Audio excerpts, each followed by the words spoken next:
আসসালামু আলাইকুম। RS cooking ব্লগে আপনাদেরকে স্বাগতম। আজকে আমি সহজে ডিম ভুনা রেসিপি করে দেখাবো। চলেন তাহলে মূল রেসিপিতে যাওয়া যাক। প্রথমে আমি ডিম দুটো সিদ্ধ করে নিচ্ছি। তারপর ফ্রাই প্যানে আমি দিয়ে দিচ্ছি 2 টেবিল চামচ তেল। তেলটা গরম হয়ে আসলে এবার দিয়ে দিব হাফ চা চামচ হলুদের গুঁড়া।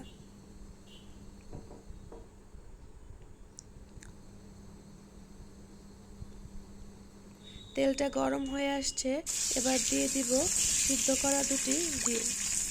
ডিমটা আমি ভেজে নিচ্ছি, একটু নেড়ে চেড়ে দিব। ডিমটা আমি উঠিয়ে নিচ্ছি, ডিমটা হয়ে গেছে।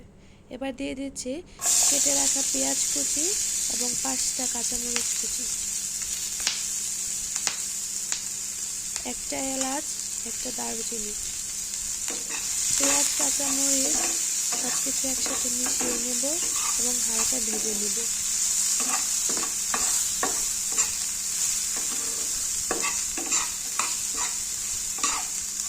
সব কিছু একসাথে মিশিয়ে নিচ্ছি। আবার দিয়ে দিচ্ছি হাফ চা চামচ হলুদের গুঁড়া, হাফ চা চামচ লবণ। লবণটা আপনারা আপনাদের স্বাদ মতো দেবেন। এবার দিয়ে দিচ্ছি হাফ চা চামচ জিরার গুঁড়া। পেঁয়াজটা সিদ্ধ হয়ে আসছে, ভাজা হয়ে গেছে। এবার দিয়ে দিচ্ছি দুটো ডিম, ভেজে রাখা ডিম। ডিমটা হয়ে গেছে, এবার আমি পরিবেশন করছি।